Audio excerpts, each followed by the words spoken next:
The Summer of the Beautiful White Horse.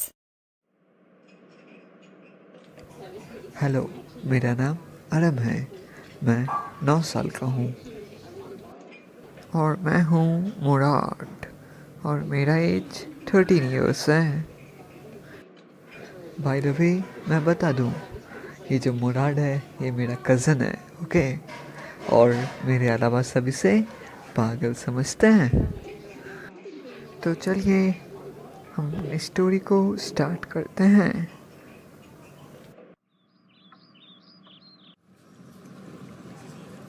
आराम, चलो उठ जा भाई। अभी तो 4 बज रहे हैं। अरे, मुराद के पास इतना सुंदर सा हॉर्स कहाँ से आया? मैं सपना तो नहीं देख रहा?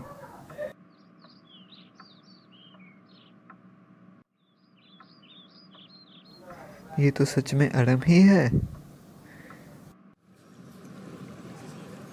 अरे, तुम सपना नहीं देख रहे हो, ये एक असली का घोड़ा है। और अगर तुम्हें इस पे राइड करना है तो जल्दी से नीचे आ जाओ। भाई, मैं बता दूं, मुझे हमेशा से ही हॉर्स पे राइड करना था, लेकिन मुझे दाल में कुछ काला लग रहा है, क्योंकि हम लोग तो बहुत ही गरीब हैं। फिर मेरे भाई ने इस घोड़े को कैसे खरीदा? कहीं इसने इसे चोरी तो नहीं कर लिया कहीं से? नहीं, उसने चोरी नहीं किया होगा, क्योंकि हम लोग गैलेलो गिलेरियन फैमिली से बिलोंग करते हैं, जो कि अपने ऑनेस्टी के लिए जानी जाती है। और हम कभी चोरी नहीं करते, हम झूठ भी नहीं बोलते, तो चोरी तो दूर की बात है। वैसे मैं बता दूं कि एक टाइम था जब हम लोग भी बहुत ही रिच हुआ करते थे, लेकिन तब भी हम किसी दूसरे का फ़ायदा नहीं उठाते थे। खैर चलो, मैं मुराद से पूछ लेता हूँ कि क्या उसने इस घोड़े की चोरी की है क्या? क्या तुमने घोड़े को छुड़ाया है क्या?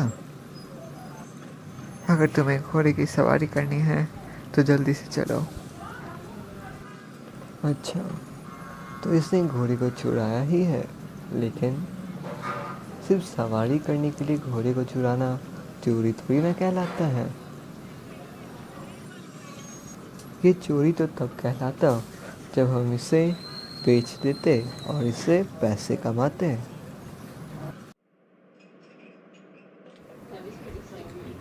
और फिर हमारे दोनों घोड़े पे घूमने लगे और तभी मोज़ार्ट गाना गाने लगा। तो नैरेटर कहते हैं कि वो गाना नहीं गा रहा था, बल्कि वो चिल्ला रहा था। और उनके फैमिली में कोई ना एक पागल तो ज़रूर होता था। फिर नैरेटर अपने एक अंकल के बारे में बताते हैं, जो कि एक पागल टाइप सी थे।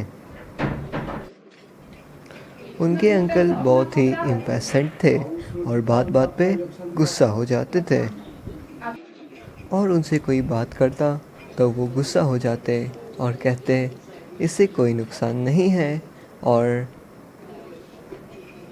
इस पे ध्यान देने की कोई ज़रूरत भी नहीं है। और एक बार तो अंकल का बेटा दौड़ते हुए आया, जब अंकल एक सैलून में अपनी मूछें ठीक करवा रहे थे, और उसने बोला कि हमारे घर पे आग लग गई है। तो वो ज़ोर ज़ोर से चिल्लाने लगे कि इसे कोई ख़तरा नहीं है और इस पे ध्यान देने की कोई ज़रूरत भी नहीं है। तो उस वहाँ का बार्बर भी बोलने लगा आपके घर में आग लग गई है, तो वो उस पे ही भड़क उठे। खैर चलिए, अब देखते हैं ये दोनों भाई घोड़े पे कहाँ तक पहुँच गए हैं। But now you have to like the video, share it and subscribe the channel for getting the next video.